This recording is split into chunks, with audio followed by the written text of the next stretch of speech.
Recorded in Hamilton, Ontario, this is MohawkAd, Tales from Mohawk Ad, the podcast for the advertising students at Mohawk College.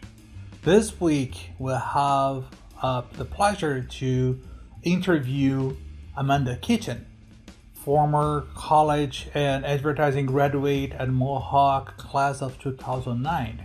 Also now, she's an executive creative director at Tank Canada. So I think you guys will also like the introduction of a new format. For the remaining of this season, we're bringing one student also to participate on the recording and ask their own questions. This time is Amaris Branco. She's a third-year creative student at the college right now. And the three of us had an amazing conversation on different topics on creative advertising. I hope you guys enjoy. Until next time, here we go. Amanda Kitchen, ECD at Tank Canada. All right, we have here today a new format to MohawkAd, Tales from MohawkAd. I have a pleasure to have here today class of 2009, Amanda Kitchen, and also third year student Amaris Branco. So welcome, guys. Welcome, both of you. Awesome. Feels great. I'm so excited. So Amanda is executive creative director at Tank in Toronto, and I'm extremely glad to have you here back. I think last time I saw you is 12 years ago, Probably, 13 yeah. years ago, probably something like that. So it's amazing to have you here and have you here with Amanda. So can you tell Amanda, how was the college in 2009? How was when you were at the college in 2009 in third year? It was great. We had a lot of fun. It was a lot of hard work and it was a lot of fun. I think it was pre the agency days. I think you guys have a whole agency there now, which is really exciting. It's been really great to watch you guys grow and get huge. But we had a really, really great time. It was good. I look back fondly. Feels like a long time ago though, doesn't it? It feels, yeah, definitely feels. I have to say something to you, Amanda, because going further with this, and that I saw a picture on your Instagram, and I tease my wife because she's getting some plants at the home now, and I saw a picture of you with kind of a 60 different plants in an apartment around you and your husband and boyfriend. And so it was like, oh my God, this is really something. And I'm going to show Amaris in a second. How's this thing with the plants? Tell me. Oh my God, the plants. So we we got really into plants and plant care. I can't take personal credit. I have a black thumb. I kill everything that I touch. So when I met my partner, I had 2 or 3 little struggling to survive plants that were like their roots weren't even touching the soil. Like that's how dead. All right, take a look. Oh my gosh. Fantastic loft with all this great light, and we just sort of started collecting plants. My partner started an Instagram account specifically for the plants, got over 50,000 followers, like oh my God, really blew up. And then 50,000 followers for the plants? Pardon? 50,000, 50K? Yeah, it was great. It was a really fun way to sort of learn the ins and outs of social media influencership and learn how the algorithm favors different posts and how it pushes things forward. It was a really great learning experience. We moved out to the country. We have terrible lighting here and our plants are slowly dying and it's so sad. Oh. We still have a few of like the big ones, but it's significantly sadder than at the time of that picture. So Can you say the plants, in a way, are a very good inspiration for organic design and color? And Totally. They breathed so much life into our space when we were both, the pandemic, working from home, and both of us in one big room because it's a big open concept loft. It was nice to be surrounded by that much life and greenery. Amaris also push up a lot of followers on her cat Instagram, TikTok. Tell this story to Amanda, Amaris. Oh my gosh. Okay, so this randomly happened. I didn't expect any of it. So I used to post on TikTok randomly, and I would get like 2 likes. I didn't take it serious at all. And then the one time I posted a video of my cat, and it was me showing him random stuff around my house he's never seen before. So the first video was inside my fridge and inside the spice cabinet. I was thinking, I'm like, little buddy's always crawling around the floor. He's never seen inside my fridge. I gotta show him inside the fridge. And then I just thought it'd be a cool TikTok, and then yeah, I posted it. And it went viral. It was really crazy. But I know what you're saying about how you learned a lot about social media, because before I didn't really know anything, but now I feel like I'm getting a lot, or I'm learning a lot more. So yeah, do you still run your plant Instagram, or have you guys retired? We've moved on to other ventures. My partner's now doing one about cycling. It's called Cycling Over 40. He's really an avid cyclist, so that's sort of his latest venture. But we still have the plant one in case we have renovation plans. So hopefully we'll have more light in the future and we can get things growing and living again. Oh, that's so awesome. What's your favorite plant? Oh, I love cacti. I think they're really like aggressive looking, but like beautiful. And I always killed them before, but it was because I was watering them. Like apparently they thrive on neglect, which is really great. Yes. Oh yeah. Well, and I want to ask you a question now, Amanda. I want you to get us to that time exactly where Amaris is right now, just a few months before need to go to internship. And how was this? How was the mood in the class, and how was everybody on your class? Like, oh my god, my portfolio! I need to put this together. I need to make it happen. Can you tell us about how was that feeling at the time? Because you went to, I know you went to Ogilvy. So tell me, how was that experience? Oh yeah, it was like electric. Like you could feel the tension in the classes. Everyone was like furiously working on their books and looking at everybody else's books and oh, that's really great. I need something that good in my book, and oh, maybe I should do this self promo piece. No, that's kind of weird, or yeah, that's great.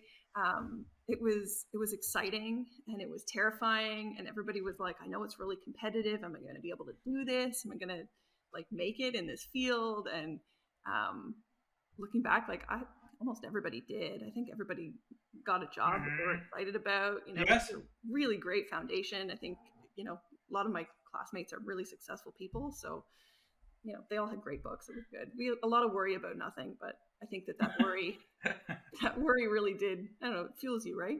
Pushes you forward. Yes. Yeah, for sure. How are you feeling, Amaris? I'm feeling pretty confident. I feel like a lot of the classes that we have right now are really helping us build our portfolios. And I'm really excited.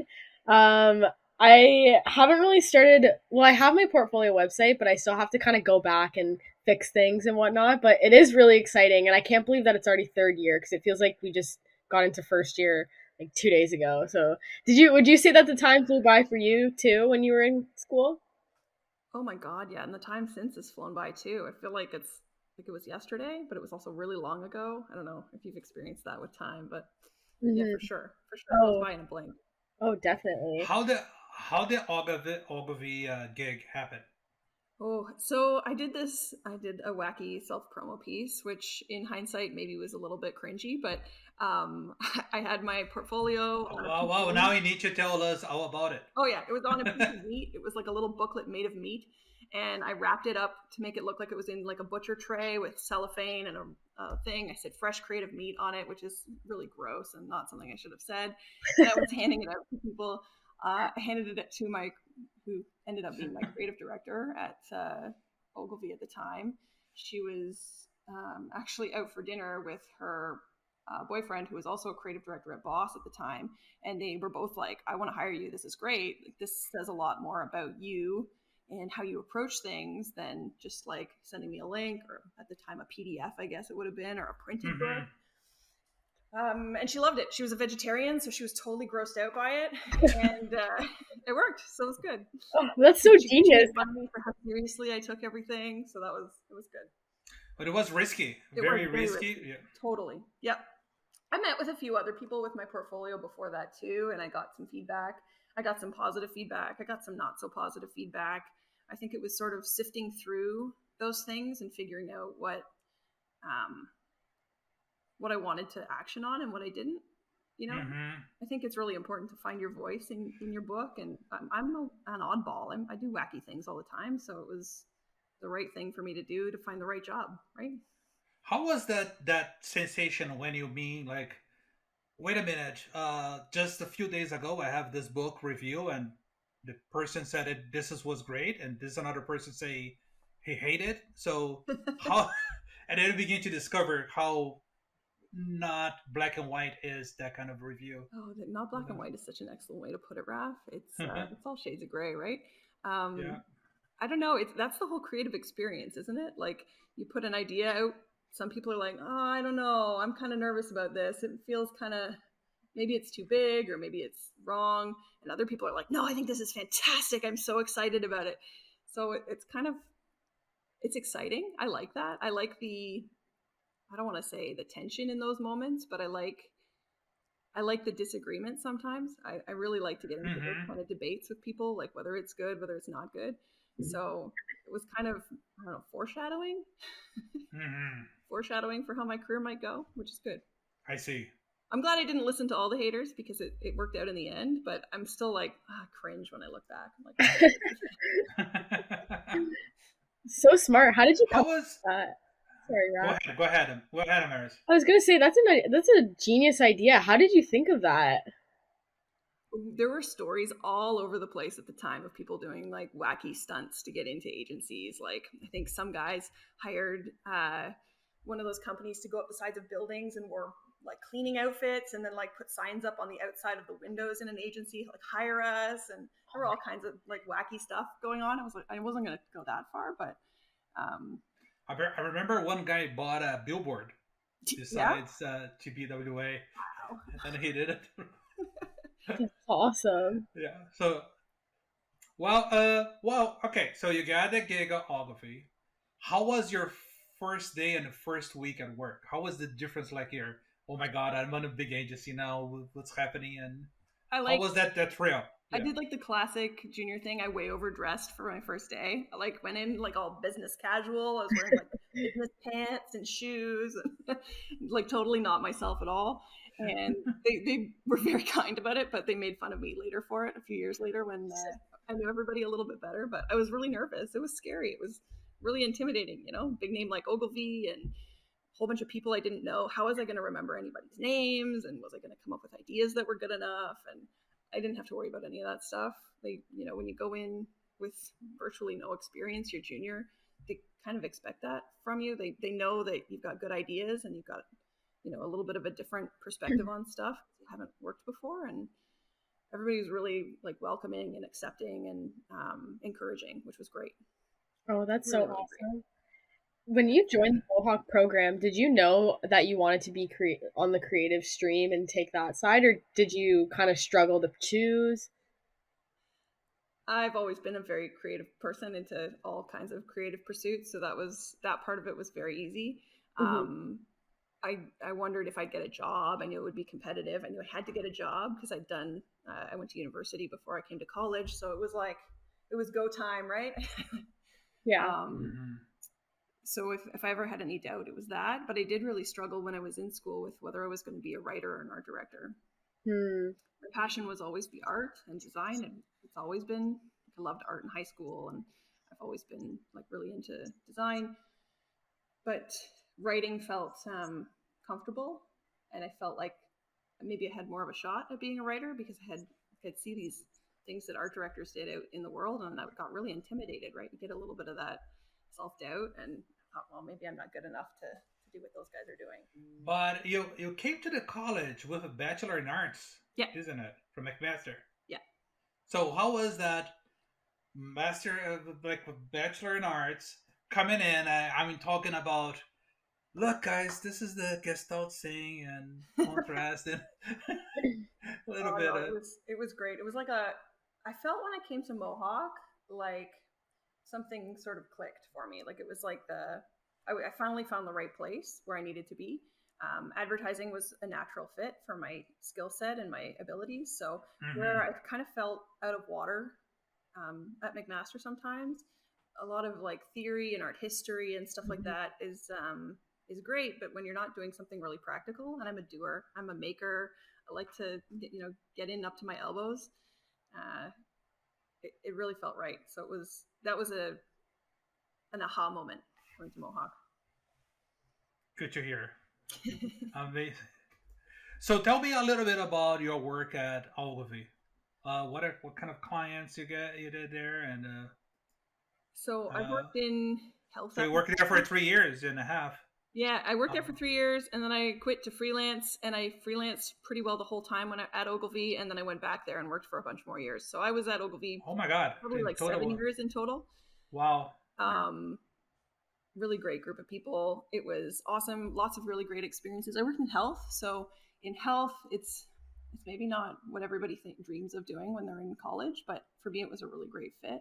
I think it's an area where you can make a lot of difference in people's lives, which is really important to me. It's great to sell cars and to sell Coke and stuff, but I think when you have I don't want to say the pressure is the wrong word, but the ability to help people in a meaningful way, and I don't want to say regulatory nightmare of some of the health stuff, but it's you've got a strong box you've got to play in. I think that forces some additional creativity as well. I liked the focus on craft for that as well. So that was something that I learned at Ogilvy, was how to make stuff. How do you go from a crazy idea in a sketchbook to a TV campaign? I learned that in those years, which was great. What is your favorite campaign during the Ogilvy years? Oh, I worked on EpiPen for almost the entire time that I worked at Ogilvy, and I think that's got a big piece of my heart. We did big campaigns for them. The first one we did, which was kind of it was like my first really big campaign idea that I got to take from the ground up and build, was we did a spot with a giant peanut on a cake, and we sort of said, allergens in food aren't this obvious. It was obviously said more eloquently than that, but if it was this obvious, the world wouldn't need EpiPen, right? So we had the giant food pieces on these other pieces. We did TV, print, web, video, everything. Wow. And, we used that piece. We had to repitch the business. We already had the business. We had to repitch the business. So that idea won the pitch. And then it got made into the spot. And then the global markets also picked it up out of Canada and ran it all over the world. So that was beyond exciting. That's amazing. Amazing. Amaris, do you have any questions about the pitch process? I do. So actually I have a few, but when you first started out, were you nervous to pitch, and did you ever mess up, or was it like a learning experience? It's always a learning experience. When you start out, you get such a tiny little spot to say, and you take furious notes and practice ahead of time, and it's nerve-wracking, but it's exciting and it's really fun. Pitching might be one of my favorite parts of the job. Don't tell anyone, that's a secret. It's a lot of work in a really short time frame most of the time, but it's really magical. You really learn who you're working with. You learn what their strengths are. Of course, I messed up. I've messed up more times. I still mess up all the time. That's part of the job. But as long as you learn from it and you keep your head up and keep going, you don't beat yourself up over it, then it's totally okay. Very true. Very true. Do you find you ever get imposter syndrome? Every day. I still have imposter syndrome. I scroll LinkedIn. I'm like, oh, everyone's so much better at this than I am. Yeah. But I think that's, I don't know. Is that what we call a self-hating artist?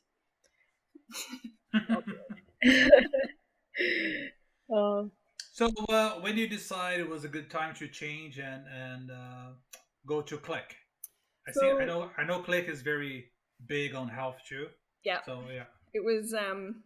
We started doing some digital work at Ogilvy for our health clients, and I realized I was out of my depth. I didn't have the background, the knowledge, so I really made the jump to expand my skill set and to learn some emerging technologies.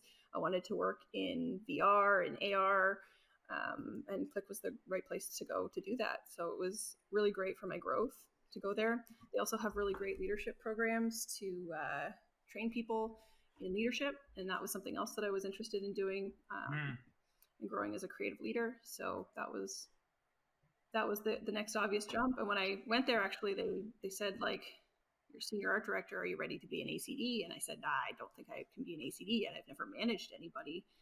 I'm not. They were like, okay, we'll come in as a senior art director and we'll just keep that conversation open. And I really valued that as well. I thought that was a really that's a nice approach. Yeah. Yeah, for sure. Oh, that's. But sometimes you're a senior art director and you're already doing the duty of ACD and you don't notice it. Totally. Isn't it? And I was probably guiding the more junior people on my team more than I realized I was doing, but it just, like, unless somebody says you are this person's manager, you don't feel like you're, I don't know. So again, true. Self-doubt.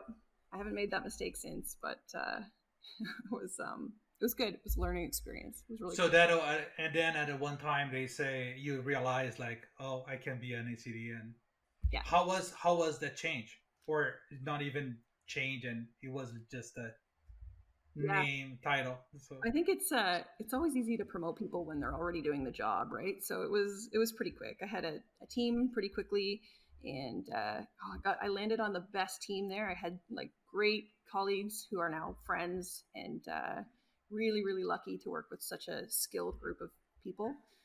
Some of the best designers I've ever worked with were on my team there, which was really fantastic. As we grew, as I had more business to be responsible for, it got really fast paced, which is hard when you're working at that speed and at that volume. But at the same time, the learning that you're doing while you're doing that is, like, it's immense, right? And at the same time, you're telling me that they're offering you training and Exactly. coaching to get. So yeah, perfect. like, your brain's going all the time, which is good. So I think the hardest thing was learning how to let go of some of the day-to-day work and trust other people to do a really great job, to review stuff coming back from people that was done in a way that you hadn't even thought of, that you wouldn't have done, but is great and surprising and exciting. And when you really want to make stuff, it's really tough to do, to step back and let other people make stuff. Do it. Yeah, but I think that anybody who gets to that level, who's transitioning to be an ACD, wants to be a creative director, that's, like, the most important skill at that level. No, yeah, for sure. And for Tank, would you say that it's I know that they have clients like Volvo and stuff like that. Do they have any medical brands as well, or is it all just? Yep. Oh yeah, I still am in health. What I love about Tank is we take a really creative approach. We like to sort of blow things up and do them differently than other health agencies. We go after clients that are trying to change the world and make people's life outcomes much better, which is really exciting. So I work a lot in vaccines. We worked on one of the COVID vaccines, which was fantastic. We still work on, and some life-saving products. Like, we have a product that reverses an opioid overdose. So that's obviously a really, like, juicy, powerful area to work in. Really, really great stuff. Wow, but then how it became the change from ACD to then ECD and then manage the ACDs. How was that? I think it's all just sort of like the same job, just bigger, right? Like, you have all of your skills when you're a designer and an art director, and then you build on it by adding in some leadership, and then you grow your leadership side where you're still growing in your thought process and your creative ideation. You've seen a ton of work at this point, so you've seen all sorts of stuff that's out there. You can sort of build on that and use it to propel that side of things. So as long as you're just sort of growing your expertise in both ways, it feels kind of like a natural progression. I think where it gets, I don't want to say harder and easier at the same time, is it becomes more about managing people and bringing your people skills should be mind blowing at this stage. Definitely, and I think, and people skills to me is just authenticity, right? If you're just really honest and direct with people all the time and kind, that's really all there is to it. It's okay. I don't think it's super complicated, but it can be when you have some tough personalities to manage. We're really, I would say, at Tank, very, very lucky. We don't have tough personalities to manage. At least I haven't found anybody there yet that has been. I think That's everybody good. is really tremendous, which is great. But it can happen. But it can happen. And, creativity is a touchy business, and sometimes people's feelings get hurt when you don't like their idea and stuff. So, finding ways to sort of manage those situations and navigate. Sometimes you have a client that is challenging. I think just being authentic and yourself and honest, that's a hard thing to do. It sounds easy, but it's tough. It is tough. You want to like everybody's ideas, but at the same time, it's like you have to be honest, And I think there's often, like, especially when you're working with really great creatives, there's always something good in a bad idea. So you just have to sort of like ask questions and get to the root of why somebody came up with that idea and is presenting it. It's like, where was the thinking coming from? And if you can talk to them and pull that out of them, then you can probably turn it into something great. Sometimes you don't have time. You got to sit it down and move on, but there's usually a nugget in there somewhere. For sure. I can tell that you're awesome at your job. Just having that mindset, like, because, not everybody's like that. So what is your favorite work at Tank? You can tell us. So Tank's had a really good year. My favorite things that we've done as an agency. I see that you guys got tons of awards and stuff. The thing that I wasn't a part of was we did a piece for a charity when the war in Ukraine broke out, and we talked about what it really feels like to be there. We built an AR slider where you could go back and forth and see what places like Toronto would look like if they'd been devastated by war. It was really powerful. I love that work. I'm so excited about that work. Wasn't my team, but so exciting for the team that it was. And then my team worked on, I guess it was a few months ago now, a campaign for the Moderna vaccine, and that was really exciting too. And we sort of took a more lighthearted approach because it was for the booster, and we were talking about, people are pandemic fatigued. They're sick of hearing about it. Everybody knows that they should get their booster. It's kind of like, it gets a lot of eye rolls, and it's a hard thing to sell to people. But we took a lighthearted approach. We said, this is a good choice, and here are some other good choices. We wanted to be lighthearted and fun without being disparaging to anybody, but we made some really fun characters. We got to shoot with a dog. It was great. Not an easy brief to do. No, and it kept changing because the environment of the pandemic kept changing. So it was like, I think 3 days before we were shooting, we were rewriting scripts and trying to make it fit with the people we'd already cast in the scenarios. And it was challenging, but it was really great. We had a lot of fun. Amanda, before we go into the second part of the podcast, I just want to say that even though Jeff and I are very quiet and we don't speak as much, and we follow each other on social media, I can guarantee you that we always cheer for you guys, and we're always proud of you guys. Okay, so I just want to say that we're so happy, and that's what makes our job better. That to see you guys succeed. That's the whole objective is this. Okay, so just wanted to let this on register, on record on the podcast, so to you to hear. Thank you. That's really nice. I follow you guys along too, and I love seeing what you guys are coming out with and the awards that you guys are collecting, and it's really great. It's really nice to see grow and we're trying it every year. We try hard. Yeah, and I love hiring Mohawk grads. Like, I think that they are fantastic in the industry. So send people my way all the time. Oh, that's great to hear. I will go to the second part now that goes directly on this subject. I want to first hear from you. By seeing a lot of books on your career, what are the biggest mistakes you see on books, or you see on people sending you stuff, or in interviews? I think two things. Well, three things. I'll give you three answers. The first thing is how people package their book.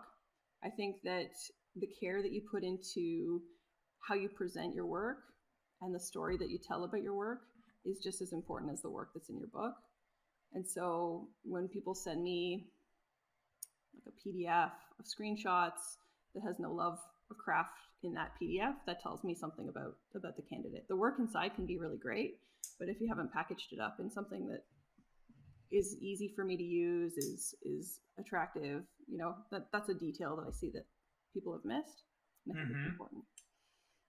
The second is sort of tied to that, and it's the story that you tell about the work. I think that the story that you tell about the work that you're presenting is just as important as the work itself.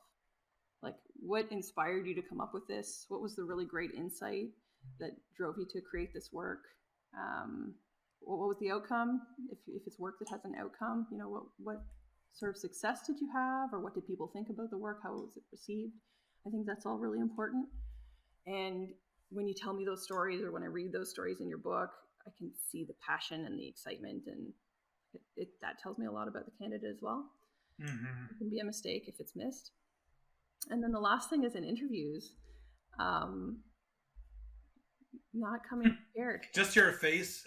I seen him in his face right now. She's kind of I have so many. She's telling that face that I have 100 stories to tell you about it. I will try to make it short. I have honest face. I try to hide that. No, it's not coming prepared to an interview. I think the question that I always ask in every single interview is, what's your favorite piece of creative that's out there? Like, I want to know that you participate in our industry and that you've seen the work that's out there. What's your favorite piece? I don't care what it is. You could like a piece from 20 years ago that I think kind of sucks, but if you love it and you have a good reason for loving it, that's all I'm looking for. And I think that's really important. And also, have a question about, Tank, or about, who you'd work with. Have some questions. I think a lot of people come into an interview and we talk about a lot of stuff, which is great. But then I'm like, do you have any questions for me? And they're like, nope. And that's your opportunity. Like, that's a huge opportunity to, like, basically get hired, right? If you ask the right questions. Yeah, for sure. Oh my God. I will leave Amaris now to ask anything. Awesome. Amaris, go ahead. Okay. I was going to ask this question before, but how would you describe your day-to-day as a creative director? Oh, it's different every day. It's solid. I would say I start my meetings at 9. I finish my meetings at 5 or 6. I go back to back most of the day. Sometimes I do the really terrible thing and I review work while I'm in meetings, which you should never do. So don't do that. If you find yourself in the creative director seat, that's the wrong thing to do. But I like to be honest, so I will tell the truth. And then, I like to have my team book meetings with me to review stuff. So it sounds like a lot of meetings, but some of it is, sitting around brainstorming. How can we push the work to make it better?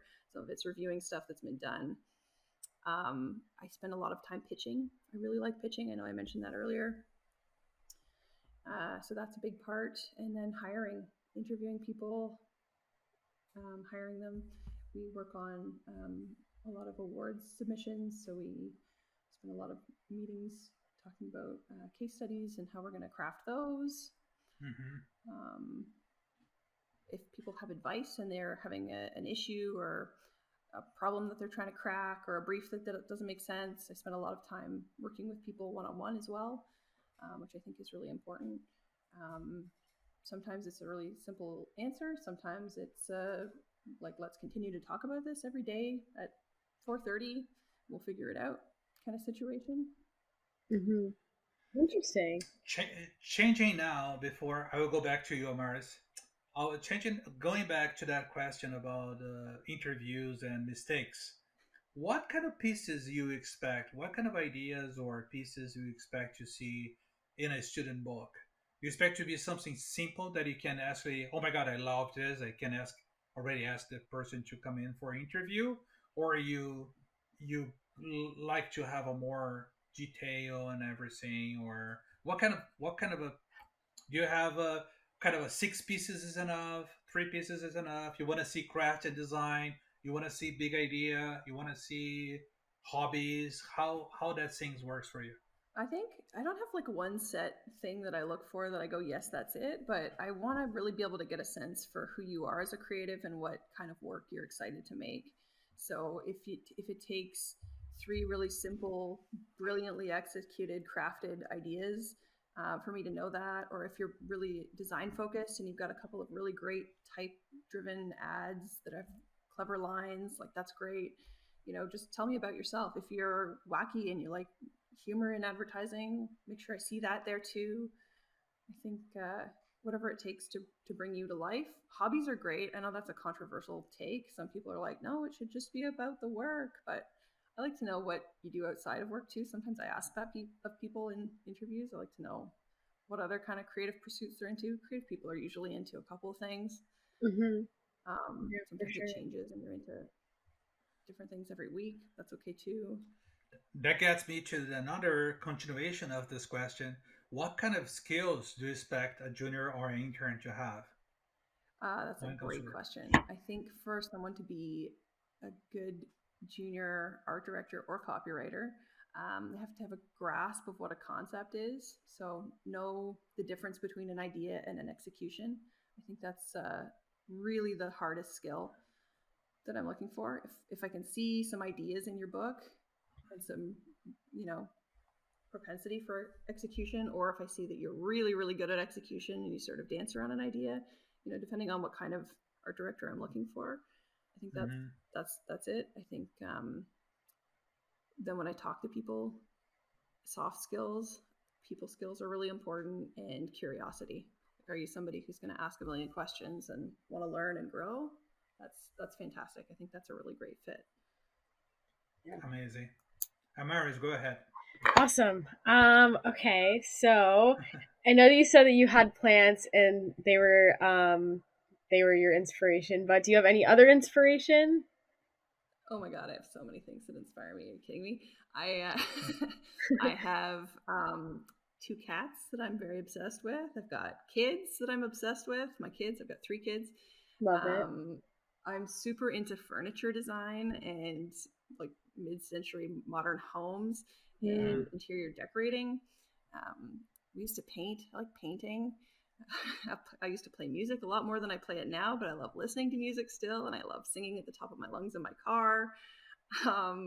Just about anything. I'm a curious person. I love that. That's so awesome. Go ahead, Amaris. What is next, Amaris? Okay, so what would you say is your favorite ad of all time? That is something that definitely changes weekly. Yes. Right now, my favorite piece that I love with all my heart, a few years ago, this would be 2 years ago now, a company named Wooger made a piece called Sick Beats. And what it is a vest that they fit for kids with lungs that are all blocked up. So they found out that music at a certain frequency broke up the phlegm in these kids' lungs. So they made these vests and headphones that played music for them. I've seen that. Yeah, it's amazing. It's like watch the case study video, it'll give you chills every time. It's like impactful. It's helping kids. It's using music and Spotify. They made these really cool playlists for kids to just like rock out and get better. It's fantastic. Really, really great piece. Yeah, that's amazing. I'll have to check that out for sure. Okay, and I'm going down all my list of questions here. Oh my gosh. I have one until you think.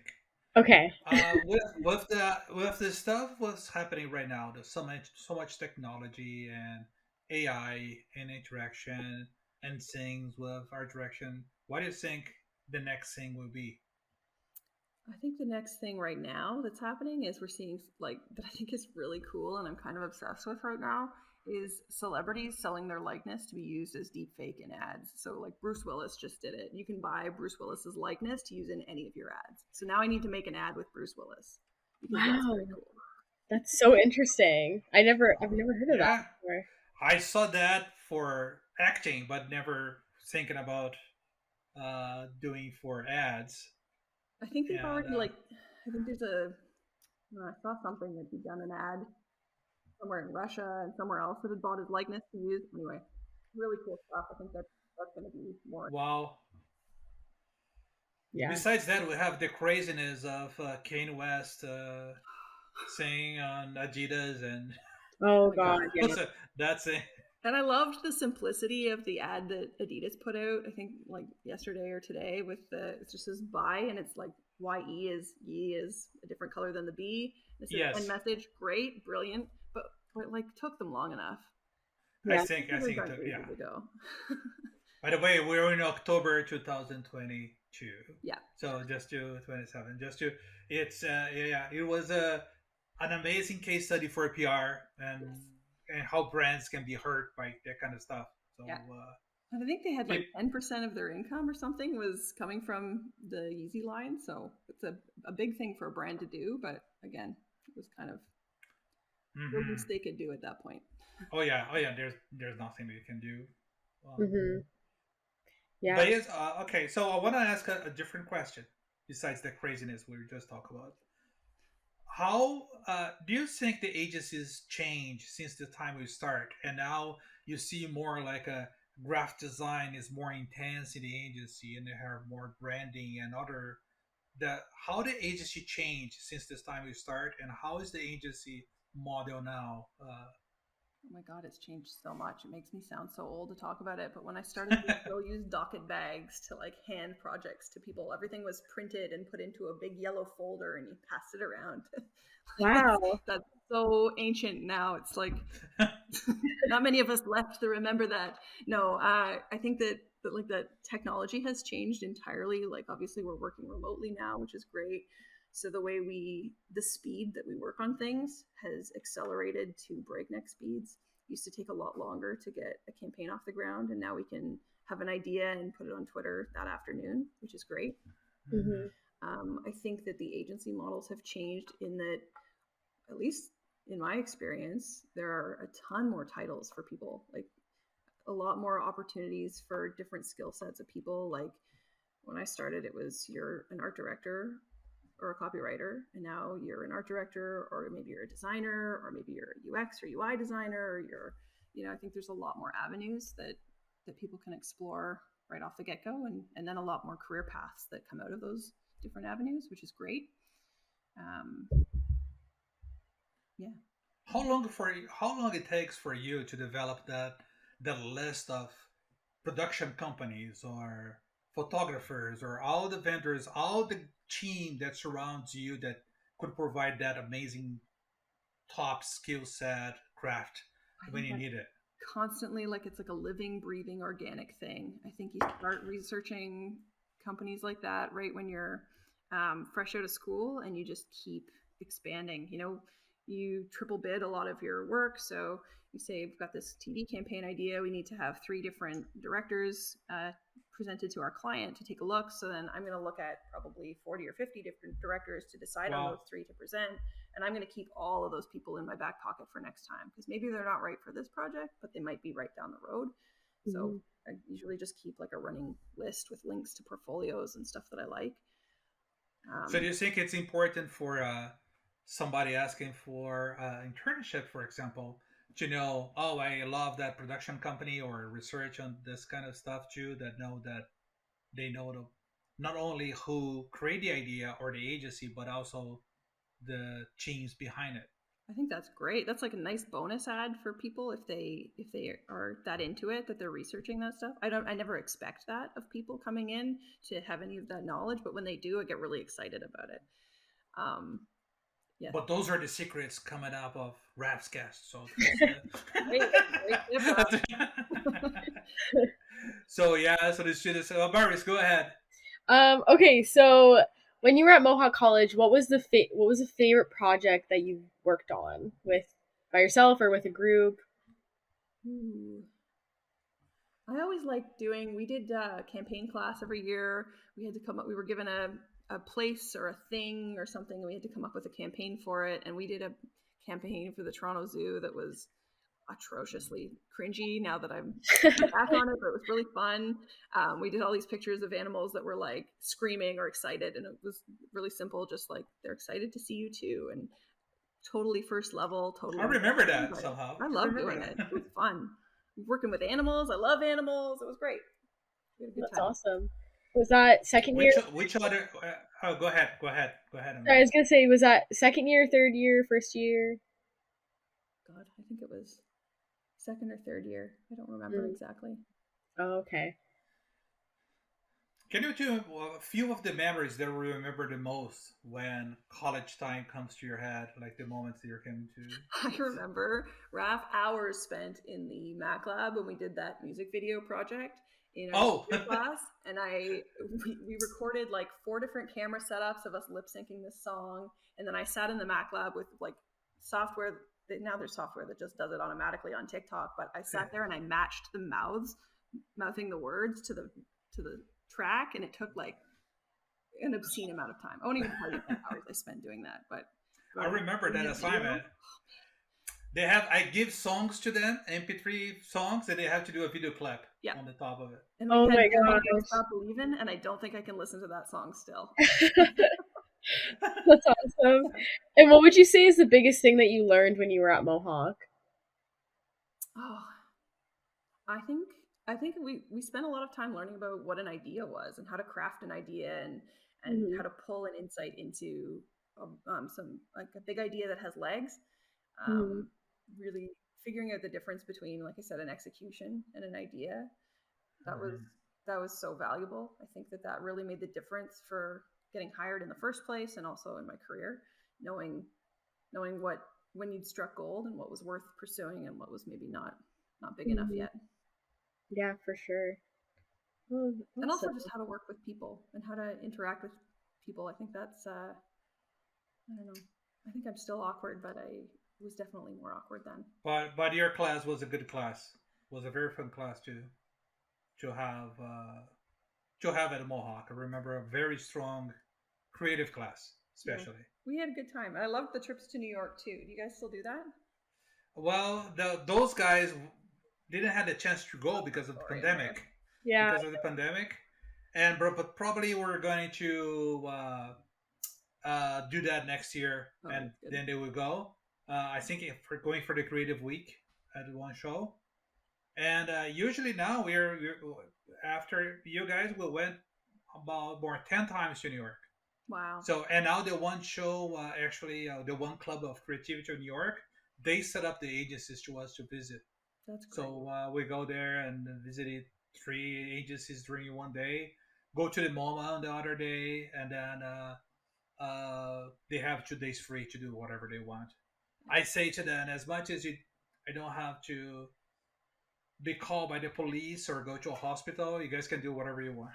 We managed. You managed, yeah. So far, so good. That's good. Yeah. So, yeah, it's always fun when we go there. Yeah, I'm dying to go. Yeah. Next year. That blew my mind. For sure. Like, visiting those New York agencies really like inspired me, and it just blew my mind. It was really Which cool. agency you visit at the time? Do you remember? Oh man, I think we went to Y&R. We went to Ogilvy. We went to one other one. Where maybe Raph, you remember? Do you remember where it was that had the Japanese architect and they had the table the boardroom tables were in the floor? Wow, I remember that one. Yeah, and they had like the walls were made of chain link. It was so cool. Oh wow, space. It was really cool. Maybe the ATIC or maybe Lander. Yeah. Branding or something like that. Yeah. I think it was one of those.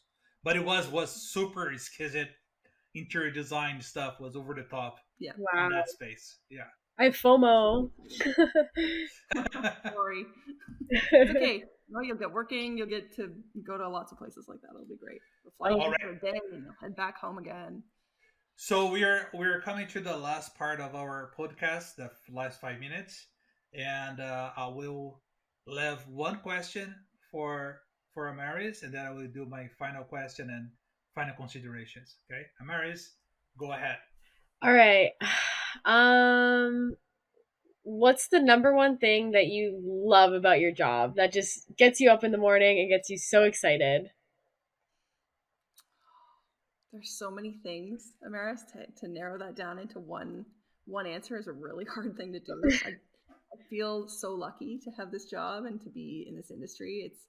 It's wonderful, but I think that my favorite thing is the people. I think creative people are some of the most brave, exciting, wacky people out there. They're kind, they know how to be vulnerable, and they are just brilliant. Like, they work so hard and they're so skilled, and I feel so lucky to know the really great creatives that I know.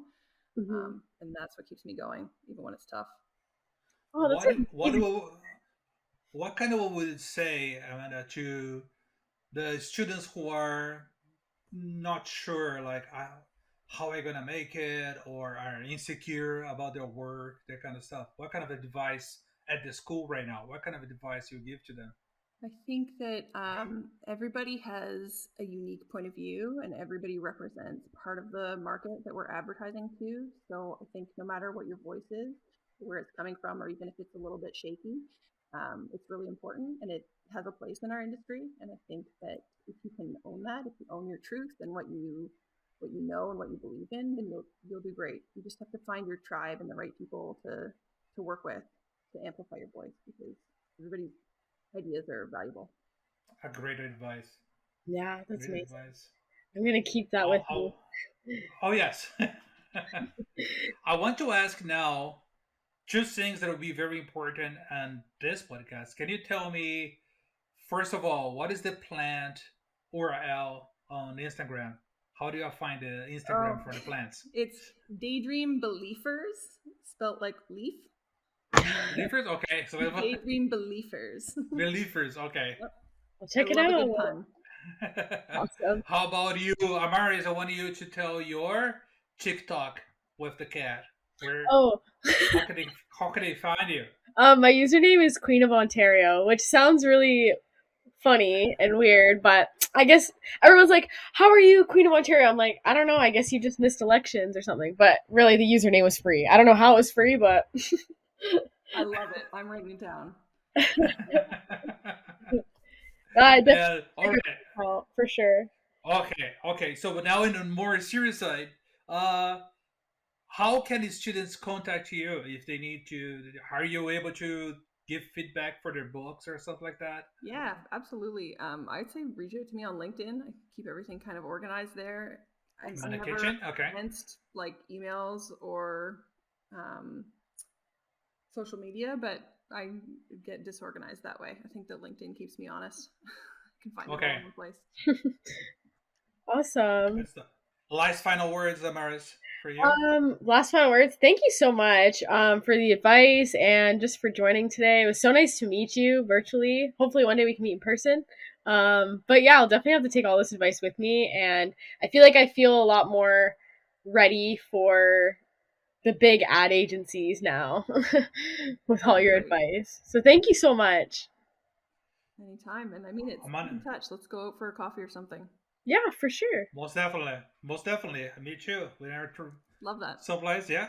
All right. So thank you very much. So we have Amaris Branco here as a 30-year student, and we have Amanda Kitchen, ECD at Tank Worldwide. And thank you so much, class of 2009, and to be here. And it was a privilege to have you here, Amanda. Thank you guys so much for having me on. And that's it for Rapscast this episode. See you guys on next one. Take care.